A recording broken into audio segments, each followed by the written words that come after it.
we welcome your Spirit, Lord. Thank you for such great opportunity to continue to study and learn your word. Thank you, Lord, for teaching us. Thank you that you are our shepherd.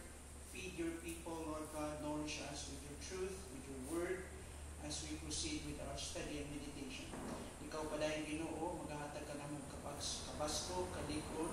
Salamat, Lord, na through these major foundations, Lord, our faith, we might continue to be encouraged, Lord, and challenged, Lord, and Lord God, and strengthened in our faith. Salamat. And we return to you even tonight in Jesus' name. Amen. So karong gabi sa atong study, okay, bring your notes karon sa ato ang focus sa gitawag natong stewardship of money. Nato diha. O yun na to, resources.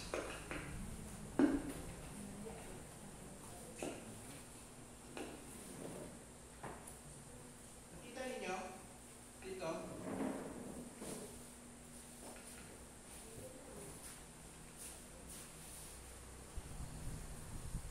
Okay, makita ninyo.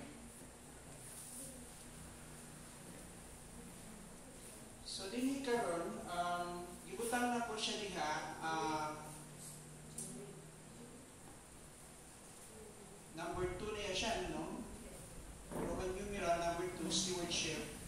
A biblical perspective on contentment and financial management. Muna itong focus karong gabi.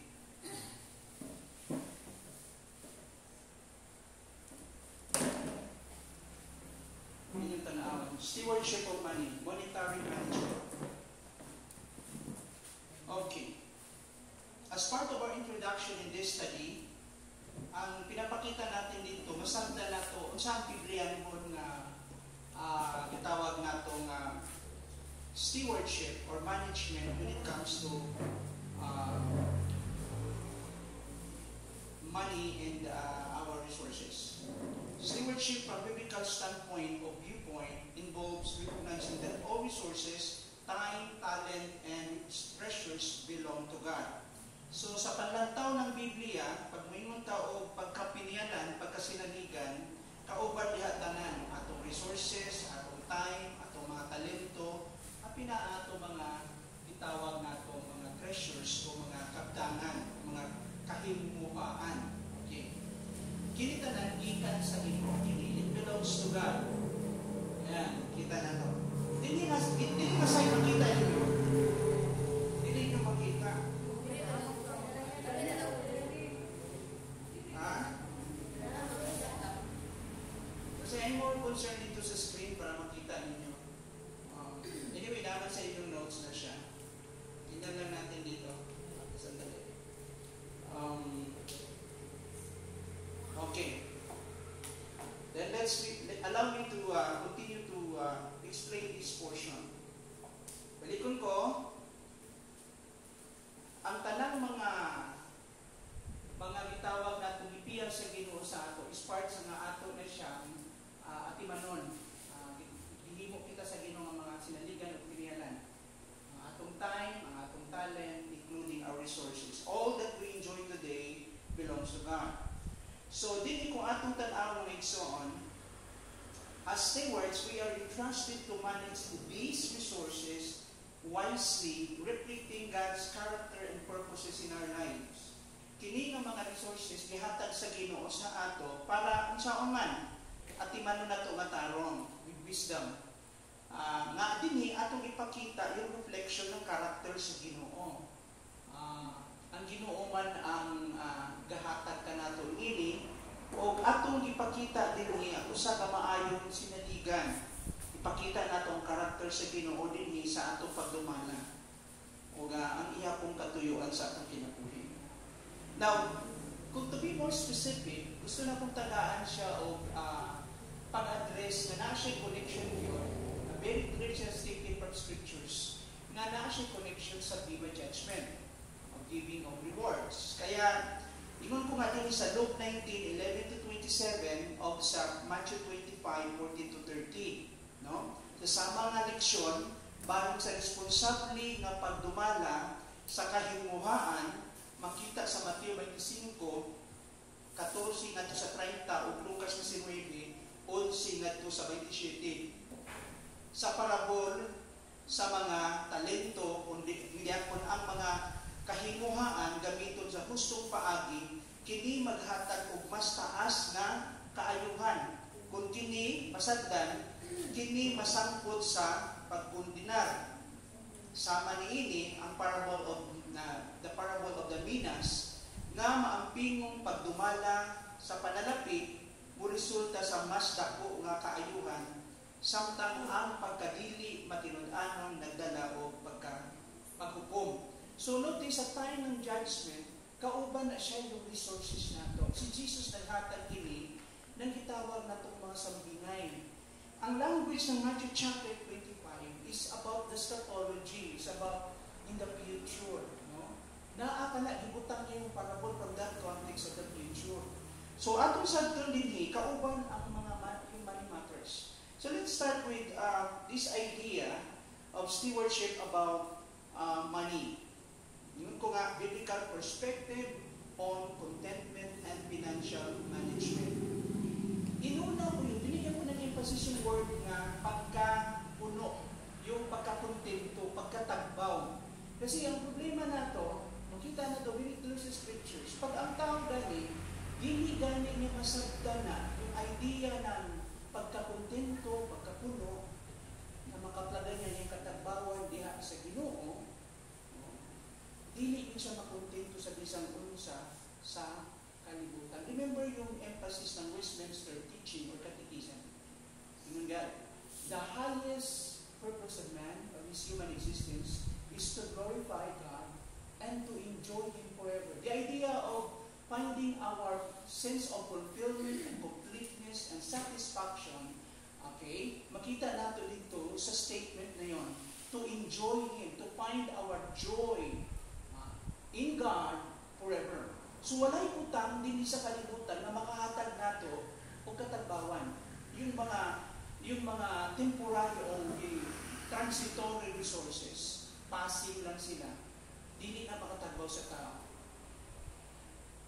Intensyon sa Diyos na butangan o vacuum atong kasing-kasing na dili ta matagbaw sa bisan unsang butang sa kalibutan gawa sa iyaha.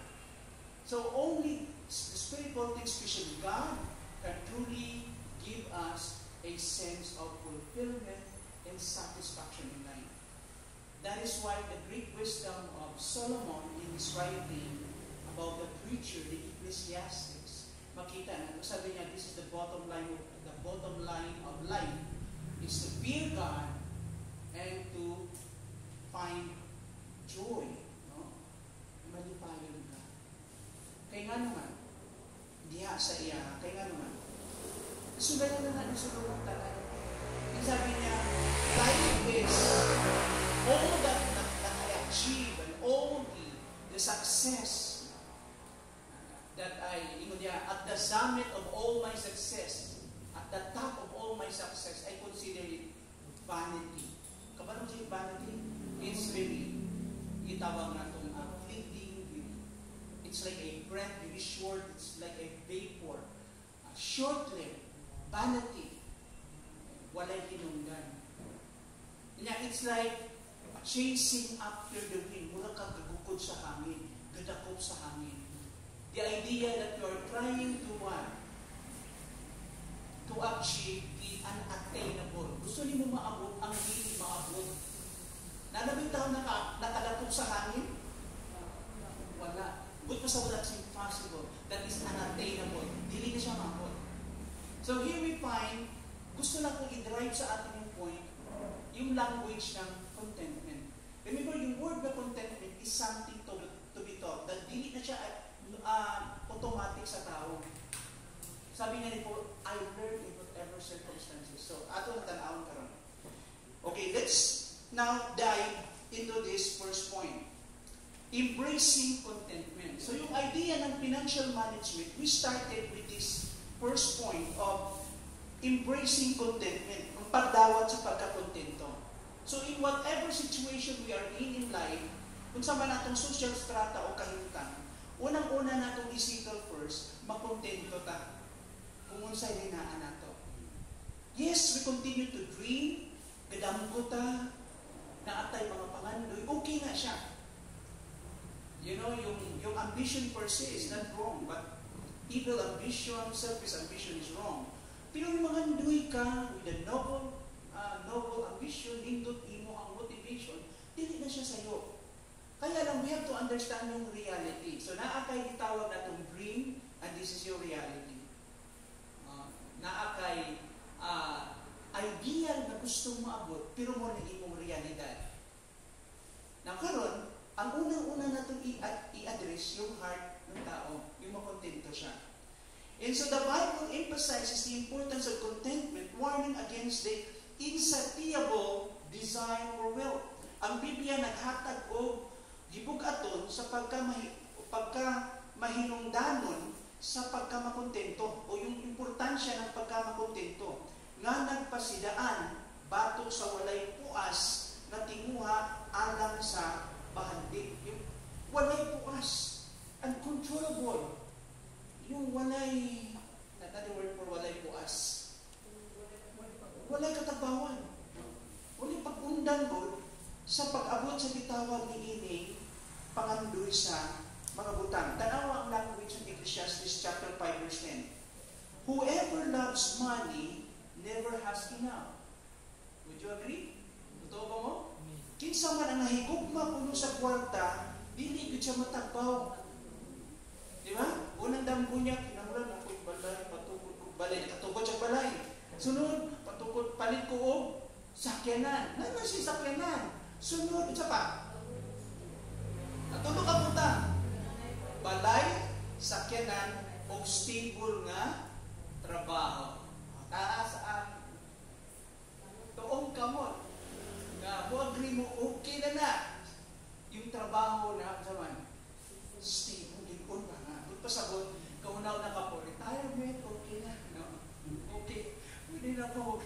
Siguro, pag mayroon ka mag-early retirement na po niya, kuha na lang kong ticket, yung good for 1 year para makadako po sa Singapore, sa Malaysia. No? Anyway, barato na naman doon sa akin, 500 to 1,000 na ang flipping. No? Suri-suri na lang. Very relaxing yung life. Pero, ayaw mo kawala sa focus, yung language, yung first psalm, yung oldest psalm ni Moses. Naalala nyo? Psalm chapter, dito yung mga memorize. Survey. Chapter, the Psalm of Moses. 90. Yan, Lord, sa sinugdanan ikaw na. From everlasting to everlasting you are God. And then, yung first 3 verses na yun, ini-emphasize natin sa Ginoo. Pag-abot sa following verses, yung another 3 verses, hanggang sa 6, yung ang kinabuhi sa tao is what? Mubura. Life is short. And life is full of what? Puno sa kasakit. O kung tagaan ng tag-edad, kutob na si Moses sa 70 na to sa 80. Kunya, this life is full of troubles. Problema. So parang sinasabi ni Moses, muna yung reality. Kauban na to. Yes, na versus but we have to face the reality. Life is short, and this is full of trouble. Dito mo wala na. Okay. So, importante yung marunong tambo malansi. Natanawa din, balik ko na pabasa. Whoever loves money never has enough. Whoever loves wealth is never satisfied with their income. So, karon na nakaibago balay. Nakaibago sa kinan. Hindi doon tayo trabaho. Kunya, kung saan na po yung gina-interpret sa imong auto ka lang. Hindi mo yung gananan natin balaya. Siguro kinahanglan na po ng expansion na po. Diba? Yung mga model naman yung akong automatic kasakyan. Nahibang itong mga bagong gawas ka mga model 2025. Na talagang parang electronics na future. Pag daganin mo, biglang yung kanyang signal code, kanang anong tawag niyan? Yung nalimutan ko yung term,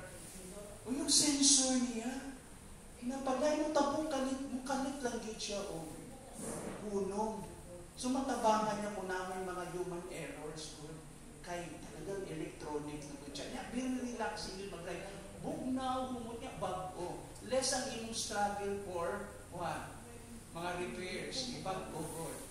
O, di ba? O, kinsay gusto ng bago sa kanan. Hindi ngitang ko bago, kay kung sa kusa. Ang una, ang pangantoy na walay sakyan, gusto siya kanan ng yun, Lord. Basta mo dagan, lipay na kakayo. Natugin, kalaban din mo ulo. Hindi naman kumatagbawan eh. No? Alam mo, walay katapusan, katagbawan sa tao. O dyan, guys. Wala katapusan. So we have to be contented. Even relationship. Walang iyan yung mga paris. Nakontento na ba ka na po? Okay. Sige, magpadayon ta. Now, paano yung mga verses, paano yung mga references na makita natin sa scriptures, no? Again, let's move to the next page. Ingon din yung mga igsoon. Similarly, in Hebrews chapter 13, verse 5, and this is, in fact, yung instruction na gihatag, advice. Ingon din keep your lives free from the love of money and be content with what you have. Di kayigod ni, na imong kinabuhi, dili ka mo sa man. Magapos good. Kinahanglan, dili ka magapos. You are free from the love of money. Okay? And, kauban niya yung be content with what you have. Natagbaw ka kung sa'y naanin mo. Kaya nga naman, tanawang promise. Because God has said, never will I leave you, never will I forsake you. So this language in Hebrews 13 verse 5 is to be more specific with monetary what? Promise. This is about the promise of God about financial sufficiency. Lord, gusto mo ng kinubukin. Ino ng Diyos. Una din mong i-resolve ang imong problema sa kung kontento ka. I made a promise na diniti ka pasagdan ni biyahan. And that is about financial sufficiency. Katagbaman. But pasabot, ang Ginoo kabalo, usaon ka, i-bless. Na dili lang ka po surviving, kung dili you are really flourishing. Kasaksin ka, ka-improve yung kinabuhi. Ang unang-unang problema sa tao, paano siya matagbaw? Dapat, diha pa lang isipon na nato na siya. Kasi ang Diyos, dili siya makalimot yun sa ato. And that is a specific promise to the believers. Never will I leave you. Hindi kita biyaan sa ere. Hindi kita iwanan ko sa Tagalog pa. Walang iwanan. So God is faithful. I will not leave you. That is, I will. Hindi niya sinabing, I shall not leave. I will. Nasa emphatic yun. God is determined enough to say, that is my promise. It is I must. Dili ika? Biyaan. I will never leave you, nor I will forsake you. Kung ang tao man makalimot na ito, yung mga close ng mga tao sa ato, dear to us, doon sa atong kasing-kasing, makalimot sila, kailangan sila yung limitations, bisan ato ang mga spouses, atong parents, pero ang Diyos, dili makalimot. This is the right context about financial sufficiency.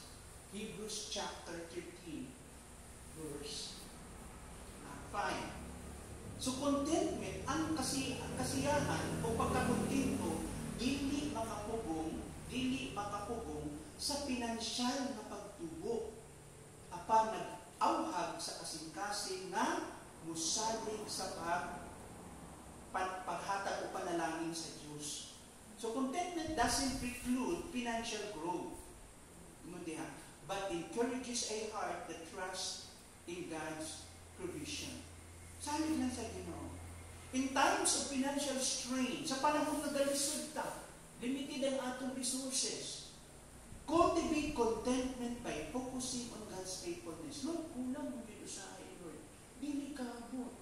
Labi na, di ba? Ang reality nato sometimes your income will not suffice your expenses, yung demand ng atong mga daily necessities. Wagri pa mo?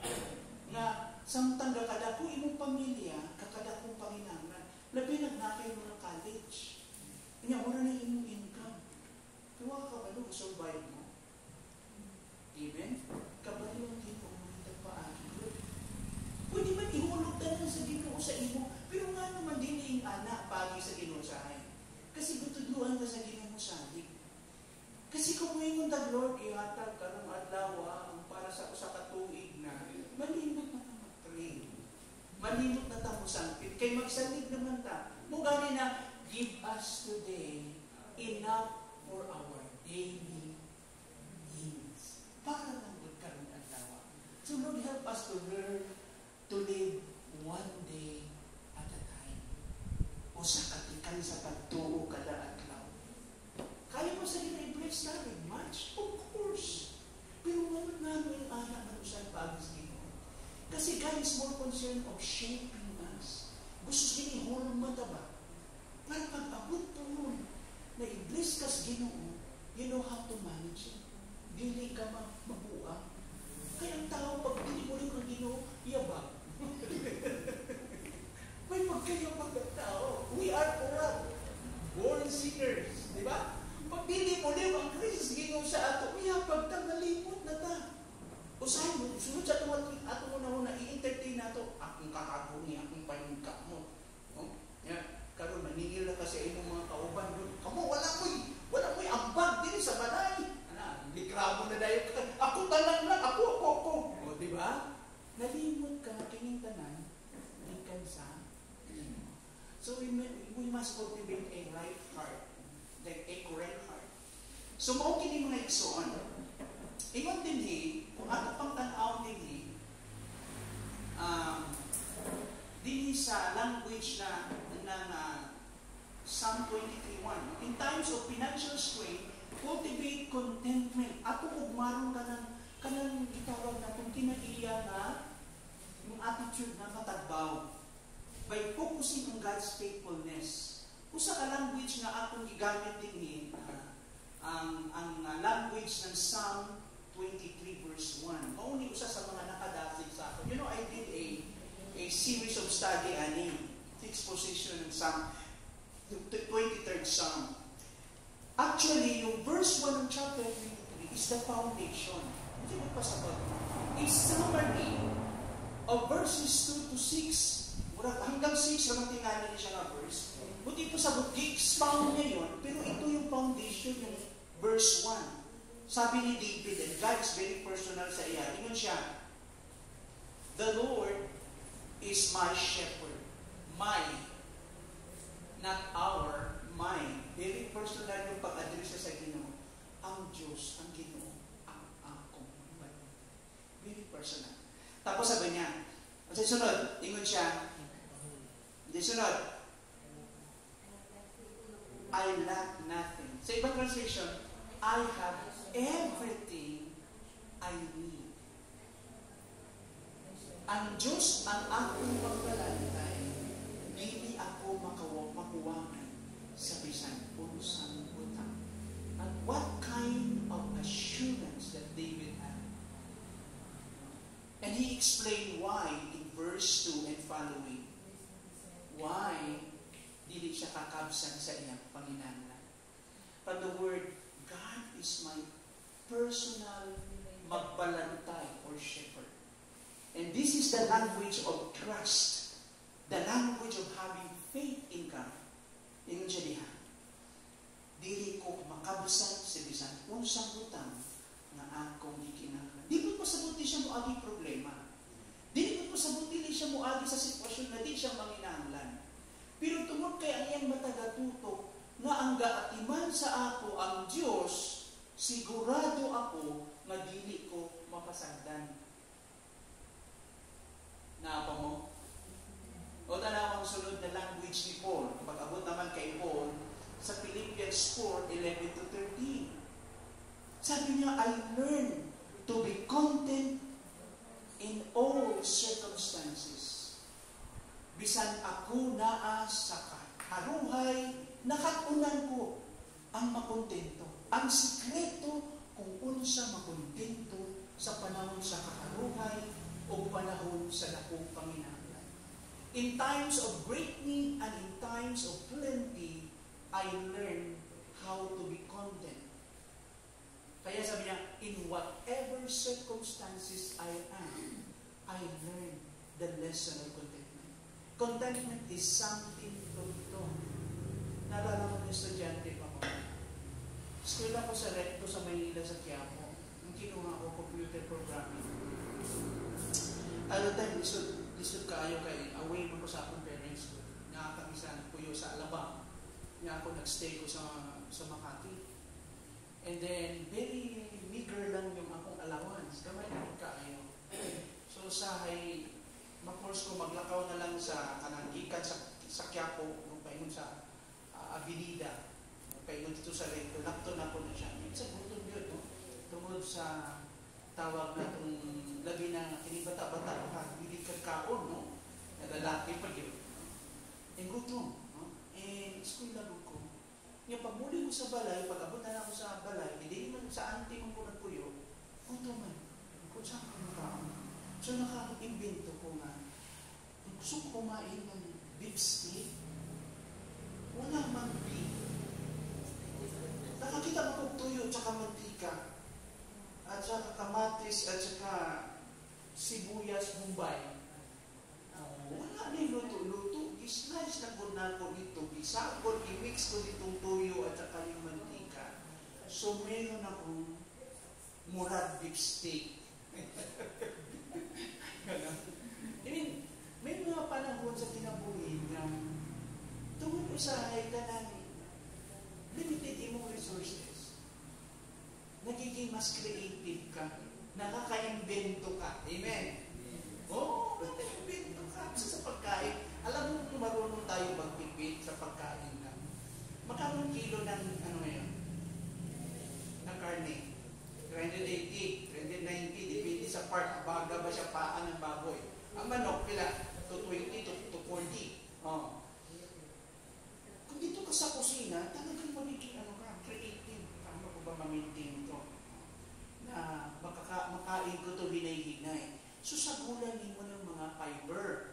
Alit ka gulay. Di ba? No? Pwede mo maano yun eh. No? Pwede mo siya. So, ano na lang yun? Kumuha na ng creativity. Lagi na inip ka. Pero kung sobra-sobra naman, huwag ka naman gutumin yung sarili mo. Di ba? Punta ka doon. Uminom ka ng coffee sa walay Starbucks. Okay. Sabihin, enjoy the blessing. Pero ayaw usik-usik eh. Amen? Sabihin, pwede ka sa mga extras. Oh. Pero kung need, huwag kang pumunta doon, iinom ka ng coffee ng 200 yung baso niya, wala kay plate. Di ba? Hindi siya practical in your own reality. Okay lang na siya kung libre. Pero kung ikaw yung gagasto, tingnan mo na yung reality. Ay, siya na. Ina. No? Balikan na nato kadiyot din. No? Anong lesson dito sa ginawa din? Yung contentment ni Paul, nung sinulat ni Paul kasi itong Philippians, nasa sa prisuhan. No? This is a prison epistle. Kunya, may time na yung partner niya sa ministry, yung mga taga-Pilipay, malimot sila. Naalala mo, it's a emissaries na yung pinapadala nila ng messenger nila para mo help kay Paul. Naalala niyo yung story sa survey? Sino yung pinapadala sa Pilipay? Si Epaphroditus. But sometimes, may mga higayon, may mga sitwasyon, ma-delay ba? So, ano nagawin ni Paul? Nandun siya sa prisuhan, bro. So, ito na sinasabi ni Paul. Wala na ako nag-i-ear sa inyo i-express. Dili tungkol kayo na ninahanglan ko. But I want to find one. Boasting in this situation. Bisan sa akong kahintang, I learned the secret on how to be content in whatever circumstances I am. Kung asa ko. So, kanang pa kontento pala, dili lang sa time na naninahanglan ka, bisan sa time na naa ka. Kasi kita mga tao, lahin ng Pilipino, di ba kita? Pagkuha sa sweldo, what did you need that?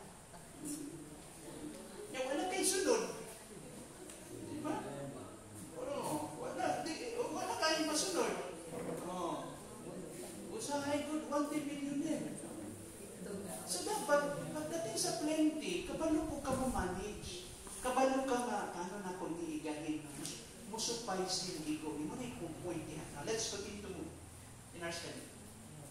Ingon din yung mga igsoon, ang point nato din hikaron, ingon diha,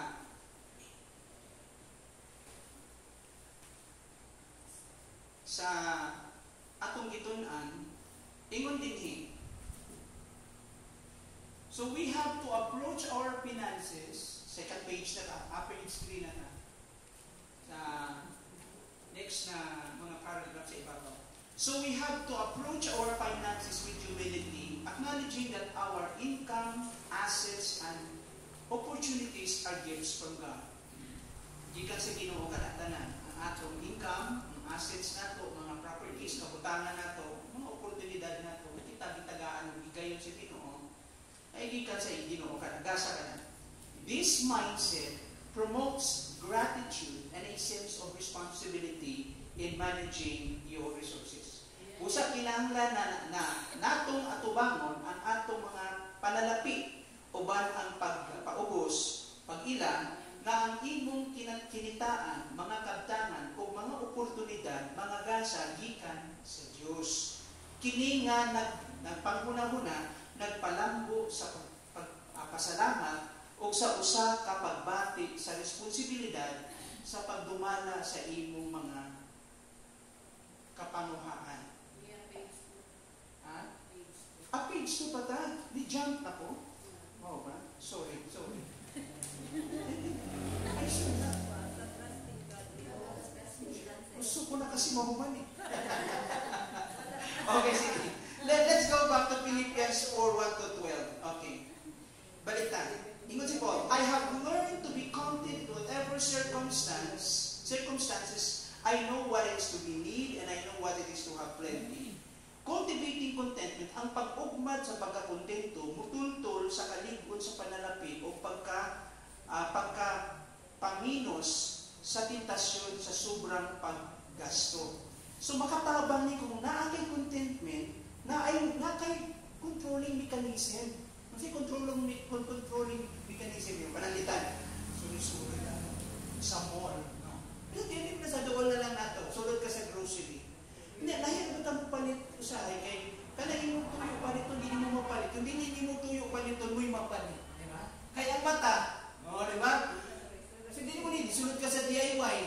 Diba? Sulod ka. So hindi mo need, bit-bit na lang yung saan na ipang bit-bit ni mo, makakapalo nga naaday ka, imong resources limited ra. So you have to stick to your priority kung unsa imo ang need. So din atong tan-awon din nga, malis ang atong temptation kung naatay controlling mechanism. So, ano yung controlling mechanism na to? Makontento. Mao ka ng atong buhaton diha, no? And then, i-cultivate nato ka na kung pasabot, usa na kabutang mo na gauma ka ba? Diba? Diba pag nagtanong ka, bago ka magsugod sa pagtanong, i-cultivate sa imo yung uma. Okay? Bahala na kung sa klaseng intervention imong buhaton. Ano ka ba? Organic ba ka? Inorganic ka?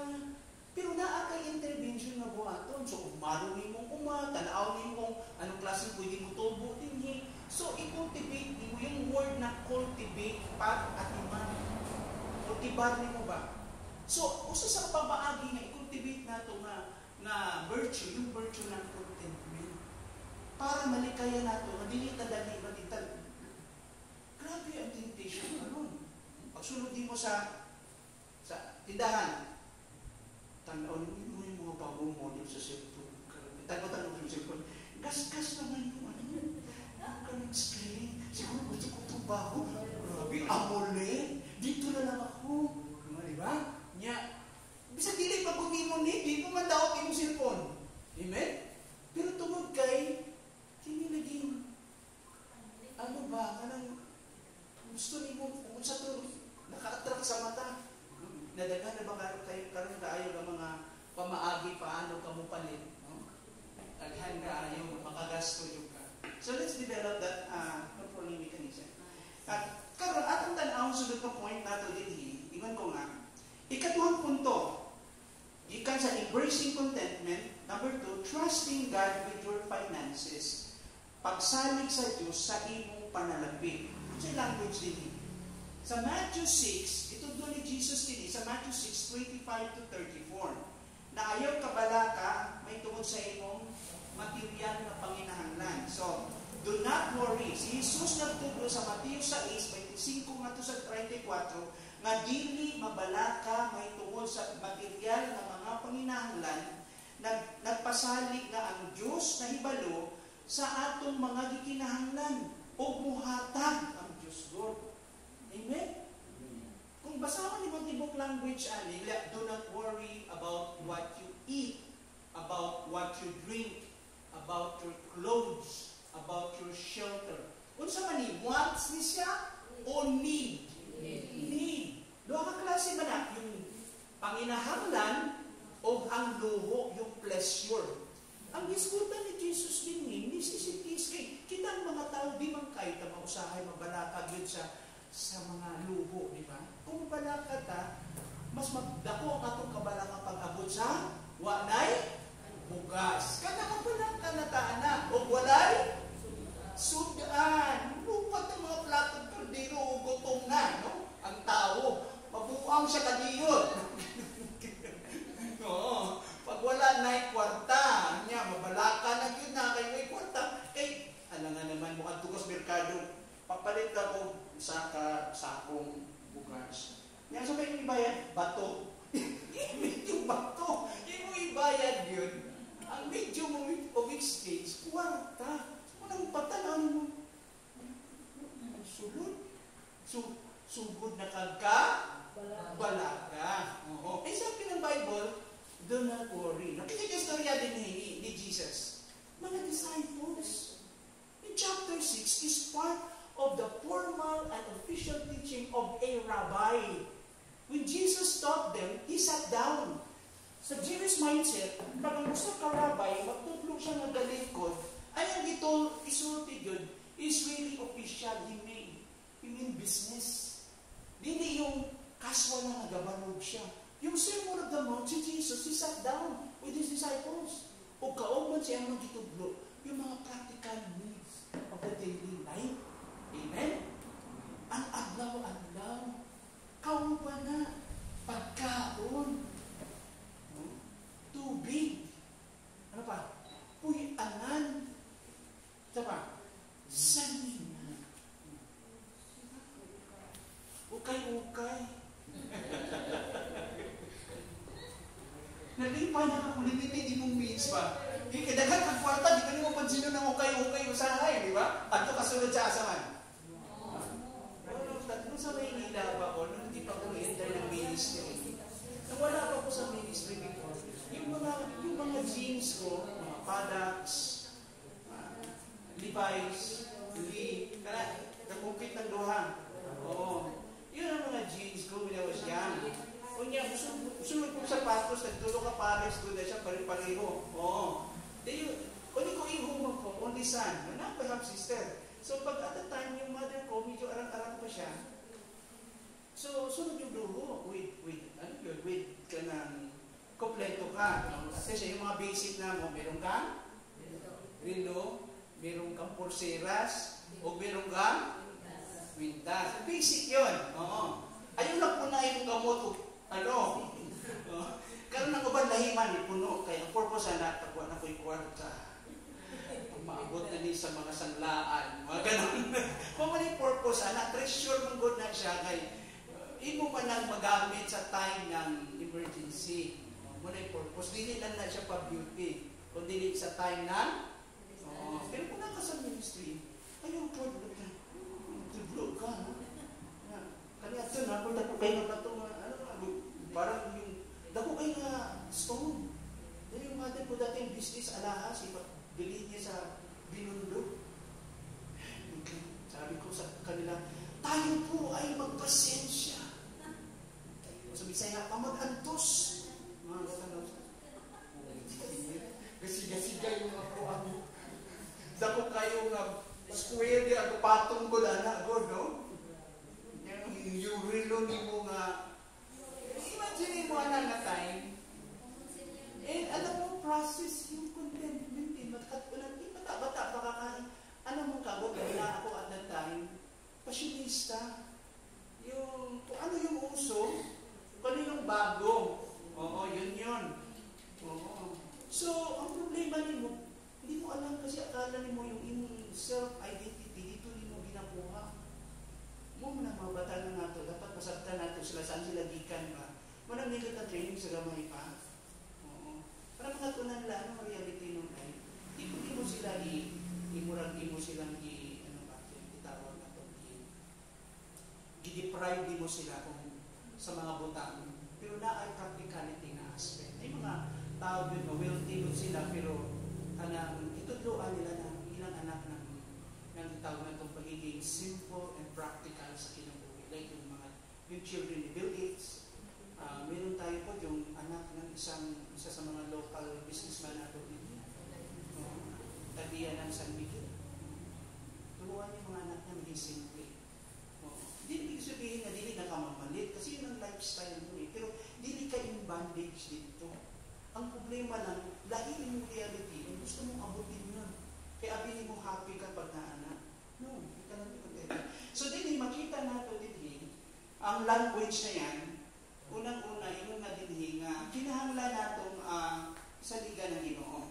So, what's it pasabot ani? It means, we have to acknowledge God's ownership. Ilho na ito ang Ginoo nga siya itagliya. So, naman talihan, isgutan na nato. Ikadua, mag-jump na ko. It means, we should seek God's kingdom first. So, pagkapot sa panginahanglan, ano ang key for success? Pangitaa una ang hinarian sa Ginoo. Asa na ito makita niya? Sa the same text ng gibasa na ito kanina sa Matthew 6. Ang key for success, ang Yahweh sa kalampusan sa kinabuhi, unaha ang Ginoo. Tanawang malagwit sa din. Seek first His kingdom. Ibig sabihin, yung word na first, your principal, primary, dominant concern must be the kingdom of God. May una. And His righteousness. Unsa may righteousness sa Ginoo? Una. What is acceptable to God, yung mga practices na makita nato sa chapter 6, labi na the beautiful attitudes. Nagsugod yung righteousness sa diyan nakailata sa Ginoo. So we are saved, and this is the standard of God's righteousness only on the basis of faith in the person of Christ. You are being saved through faith in the person of Christ. That's the standard of God's righteousness.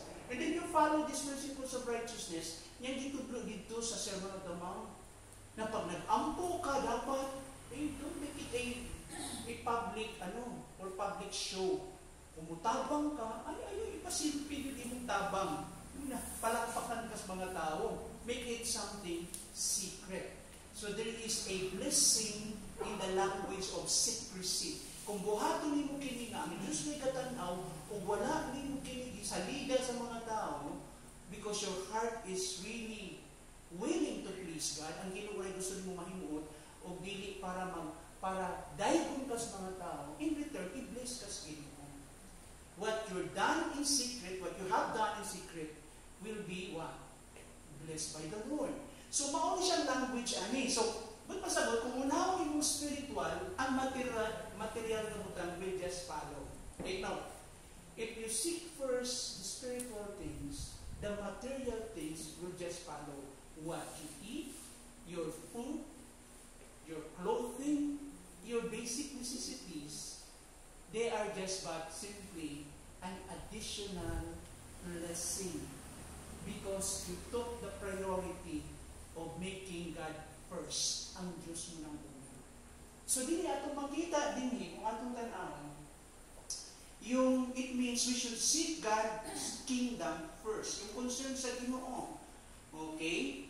And prioritizing God's kingdom involves aligning your financial decision with His will, trusting Him, even to your economic security. Sa kung saan pamaagi, na unahon yung binarihan sa Diyos, imong ipahiuyon ang imong mga pinansyal na desisyon. Maunang pangutanaw niya, sa kung saan paagi? Yan, no? So, ipahinguyon nimo ang mong pinansyal ng mga desisyon o panginahanglan sa panalapi o kwarta sa iyong kabubuton. Lord, isa ba imong kabubuton ang mga desisyon akong buhaton labi na sa panahon na medyo limited ang akong means, ang akong resources, o medyo pitkos, give me wisdom. And trusting Him, isaling mo sa iya, imong economic security. Kaya adlaw-adlaw, kung sa may atong concern. Economic and food security. Mugani na ibalik ka, kung naakay trabaho na stable, diba? Kung niya clear ng imuhang, sa to? Imuhang retirement. O nalakay pundo para sa imuhang. Sa old, pag nagiging, in your old age, na nakay pension, nalakay retirement, and maintenance for your what? For your health and medicines and doctors, hospitalization. Medyo, garaon na kagamay, usay, nalimot ka. No? Ganon. So, mga ng tao. Pero ano ang sikreto for security? For food and economic. Pag may economic security, ikaw ba trabaho? Stable ang pangita, may kwarta, ang Ginoo ga-bless. Pero ang reality kaya na ito, isunod na tawad. Amen? Naasabi ka ng sikreto ng financial security natin. Kung imong unahon ang yun ang sikreto. Tanang ang mga tao. Iuna nilang butang, sige sila gagukod. Huwag katapusan. Unahan ka. Na ipamahagi ang Diyos sa ating test. And so, maugin yung next one. So, we should approach financial challenges with prayer. So, unay panginahanglan, kung sa'yo unang tikang. Ha? Oh, ang temptation na ito sa'yo, nga naman. Diba? Naalala nyo? Bitaw usahay ang struggling nganin. Kung sa tao, kung sa langgam pa na, pwede na ito i-compare, God. Kita usahay sa langgam. Anong paborito ninyong langgam? Yung national bird na ito? Eagle. Yung eagle, ano ang ability ng eagle? Taas siya mulupad. Tapos yung kanyang, ang iyahang eyesight niya, masyadong telescopic, layo maabot. Layo siya maabot. Dili siya dali mauyog ha. May naman sa suga. Ang lolo ko na bayri. So, ang eagle, lagyo siya panlantaw.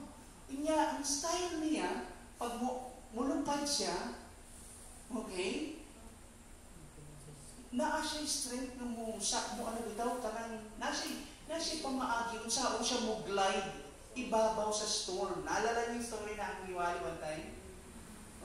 That he can really he can break the wind. Kaya niyang kitahan, atubangon yung hangin. So, tuyok siya, patuyok-tuyok po na siya. Kunya, pagkatapos musakay siya ibabaw sa muglide lang siya, mulutaw siya ibabaw sa storm. Mulupad siya, kailangan nasa ibabaw siya ng storm, na muglide lang siya. Relax kayo siya. Wala ang storm, pero he was able to take rest. Sa ibabaw na siya. Hindi pa rin kung murag maya ang iluparan. Asa naman po, yung 5-6 putangan niya. Mangyod! Asa na? Diba? Amen? Amen. Nakoy, mga pagutang din saan ka mo adto? Ay alam mo sana yung reality nato pagabot na sa lead. Okay. And, alam mo, ako, maguna ko na alam ko, no? Makaingon ko nga, kita tanan na buhay pinagi sa grasya. Kabalo ko ba sa inyo, may mga colleges, gusto ng panita. Di ba kasupay sa tricycle? Di ba? Iban sa ato, gusto ng paminabuhin. Pero i-sustain tas Ginoo. I believe ang Diyos katanawan na sa ato. So din akong ipaabot sa ato ng kinina. Na pag moabot na kita sa mga hagit sa finances, kung sa unang buhato na to, para ka maota mo glide. Ha? Alam mo yung eagle, di ba? Naalala niyo? Tungkol sa sige siya atubong sa mga storms, umabot ang time sa mga tangtang-iyang mga balahibo. Kanyang buhaton niya, mag-isolate siya. Balik. Di siya mulupad. Hulaton niya for a time na mubalik o tubo ang iyang mga balahibo. Mariplisan siya bago. So na siya way how to regain strength. Mag-isolate siya. And to wait upon the Lord like eagle that can soar up high against the storm. So ka na. Yan kita pag naata sa mga iana na struggle. Sa buhato na ito. Kung na financial challenges. Kung sa buhato. How are we going to isolate? Puno na ito ng prayer mong pinatuloy. Intindihan niyo? Spend time alone with God in prayer. Develop a small group of prayer meeting. I-develop natin yun kasi ang totoong engagement for battle and victory nasa prayer. And if you do believe supernatural, that even the Christian life is supernatural, we have to engage in this language of prayer. Kamuta mo kampo. Kamuta mo piko. Kaya hindi nung kamaw mo milagro mo man. Amen? Pag walay prayer, ang may tabo, nakatutok ka sa storm, nakatutok ka sa need, nakatutok ka sa problema. Pero pag sa prayer na ka, mausap yung perspective. Tanaw may Diyos. Naalala niyo yung language ng psalmist one time? Nung nagtanaw ko sa mga tao, na sila, bisag walay Ginoo, gi-bless good sila financially. Si Asa, naluyahan ko, na-discourage ko. Walay pulos ang akong paglakaw nga mata ko. Kikilin mga iyababon, naarang-arang man lagi kahintang niya. Iyababon man. No? Pero sa dugay, sa diyang misulod ako sa sanctuary in the presence of God. Kung nakaplagan ko na akong siya inuod na dangatan itong mga taong walay Diyos na usap ang akong pagdalo. So the one way to change our perspective, kung ikaw musulod sa presence ni Lord sa prayer. Ay, di wala na may time to continue to discuss this thing sa ano. Hoping na utak mag-cover pa natong ubat. Okay. 10 minutes din. 10 minutes. I still have time. O sige, let's run this one. Number 3, budgeting and planning. So kung nakay imong finances, ito doon tas Ginoo nga mag-budget o magplano. So budgeting and planning. Remember this. Ang reality na to, income versus expenses. Pag nagkadako ang expenses, kinahanglan ng income po magkadako. Usahay mo dakong expenses, dili naman usahay yun sa tungod kay nagdako imong need. Usahay tungod sa mga expenses nga wasted expenses, dili bitaw sa need na ito. So you have to manage it well. Okay? So, naa yung need nga mo, dako yun ang time na mo need mo nang mag-pray ka on how to increase your income. Mo na dito papasok yung investment, dito papasok yung loan na kinahanglan ka mag-loan to invest, hindi para ipalit lang o something. Hindi papasok yun. Pero ingana ang imuhang reality, ang atong reality. So we have to learn to pray, Lord, mauni, what move? What wisdom? Anong klaseng wisdom yung ihatag sa kuha? To make some steps or mga practical steps na atong buhaton for this. So, budgeting and planning says, sa Proverbs 27:23, sa context ng agriculture, sabi dito, advises, be sure you know the condition of your flocks. Give careful attention to your herds. This emphasizes the importance of financial planning and monitoring. Let's say, kung imong business naa sa farming o naa sa agriculture o livestock na muhi ka, kinahanglan ka pa ka sa imuhang mga giatiman. Healthy ba sila? Imong gi-supervise? Tabi na, for example, sa ilang na time, mga sheep, mga goats, and sila yung mga iba pang mga livestock, yung ilang mga baka dito, o kabayo ba, o sa may imuhang mga assets dito. Din sa atong time, let's say sa agriculture, farming ka, o nagpigili ka, o nagmanukan ka, na yung supervision, na yung planning.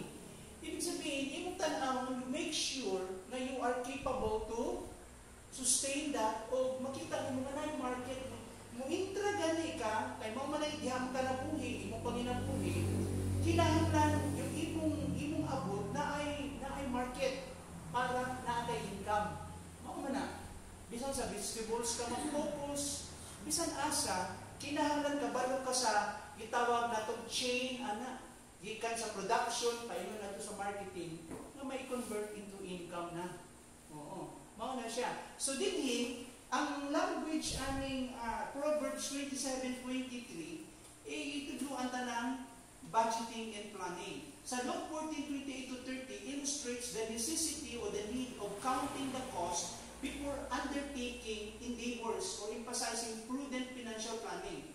Ang Lucas 14:28-30 nag-ilustrar sa paminahanglan sa pagtihap sa gasto sa dili pa muhimog mga paningkamot nga nagpasiugda sa maalamong pagplano sa panalapi. Panalitan, nagplano ka magtukod og negosyo.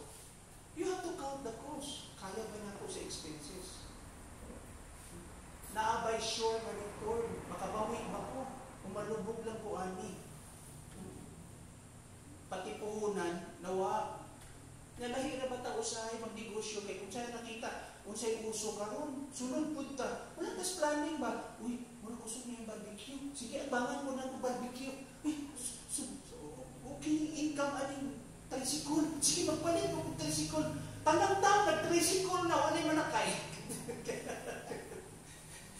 ibig sabihin kini pangitang imuhang linya imong craft mastery kung sa imong talento, imong abilidad, nawala sa iba.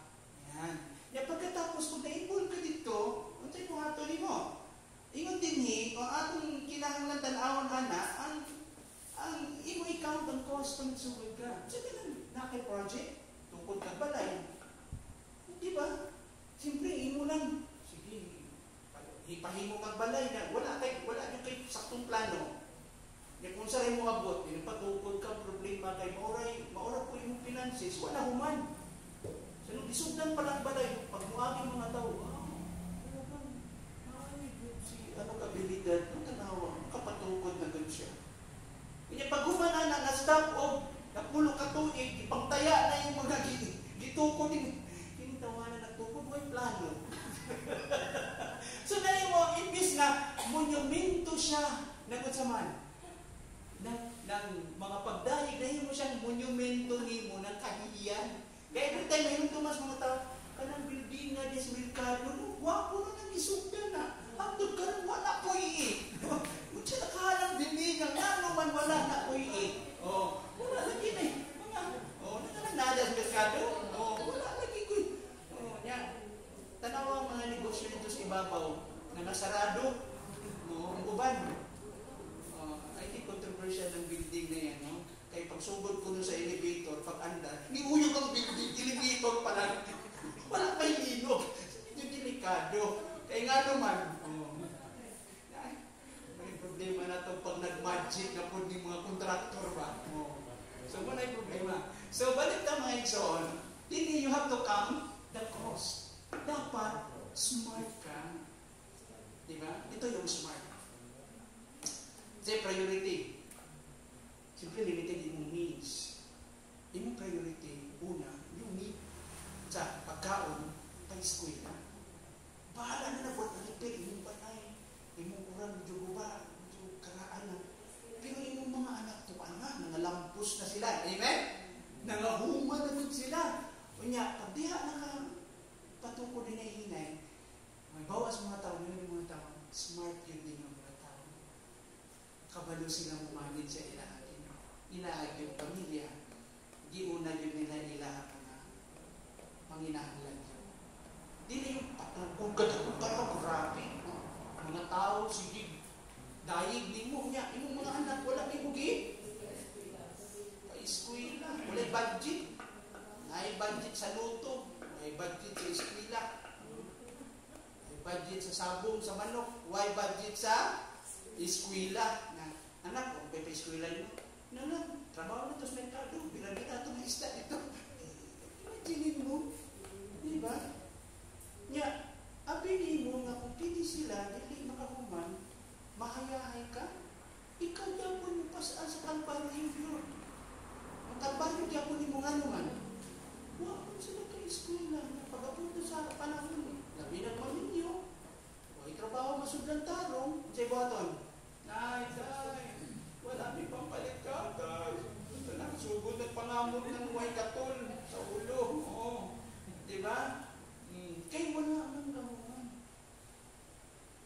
Kaya nag-una-una man. Yan, kita mga parents, maluhay man dayon taming tayo. Sakti na lang good na. Makakatol na lagi na. Oo, makakatol na, pero daga nagbukol. Papitas bukol, alam. Di ba? Amen? Kasi yung pasaan niya, apil ka mo pasaan. So, kidinhi pa lang, ganun, hindi mo lang yun natamangan doon siya. Bahala na magsige mo, layo yun, magsige mo grisling. Pag-abot sa panahon, may mo siya, sakto si nanay o si tatay niya. Nag-impose me, ipugos with me. Way panguyabay, samtang wag pa kauman eskwela, sakto yun sila. Karoon pa ko nagpasalamat ko, na naayos ka mo. Ito na ako. Diba? Muna, okay, magmani mga igsoon. So, ang sa itong topic kanina, before you start any project, any efforts, any endeavor, you have to count the cost. Smart ka. Ayun, tagkasa kay kagplano, abot na buwan ka. Di-count na mo pati ginansya, yung buwan pa kay Agi. Diba? Alam mo karon nakatunan ako sa akong mga anak kinibitaw ang business management. Iskwilahan din na nila.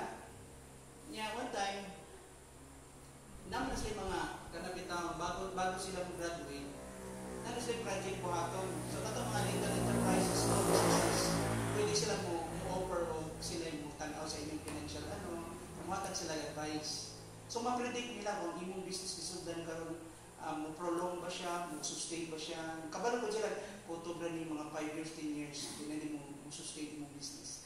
Kaya iilala lang ito, na project na part na sa ilang study, mas lang training. Mas smart yung mga bata aron bunod sa ilahang discipline study. Kaya dapat po mo learn, anak. Kaya pwede man naa sa ato anak. Pero tungod kay medyo walay naka-advise, walay naka-guide na ito. That is practical wisdom, count the cost. Mga tao kanis kalibutan, malagin mo. Kung kamao sila mo, plano mo. Count the cost. Let us pray. Lord, salamat sa inyong grasya, salamat sa inyong gugma. Padayang tabangan mo kami dinuon sa among pagtuon sa inyong pulong. Salamat, Lord, kami sa tuod sa muntak na karon, Lord, sa daghang kayo kami mga giatubang, padayon gitagaan mo kami higayon na magkatapok, Lord. Padayon na magtuon sa inyong pulong. We are thankful for that opportunity. So Lord, we pray na kini mo ang topic ang gisgutan karon will help us in our day-to-day reality, Lord, in our day-to-day undertaking o mga realidad na mong ginugito ba. Tabangan mo kami, Lord, with your wisdom, ug salamat sa imong pag-provide ka namo sa among panginahanglan na dagatlan. Thank you that you are the one really giving the resources. Lord, right now we pray, make us able and make us, Lord God, capable to manage all the resources. Tagai kami Ginoo sa mga panalangin ng gikinahanglan. And make us, Lord God, a faithful stewards of all the resources that you have entrusted. Nakinitanan mo at tubang media kayo mo, and we will give a good report, a praise report of all the things that you have entrusted. Not only our time, not only our talents and abilities, but as well our resources. Salamat sa grasya sa presensya sa kanunay. And Lord, pag-resume na mo tomorrow for our regularities sa adlaw na mga tulungan mo. Thank you that you have given us victory every single day. In Jesus' name we pray. Amen. God bless you.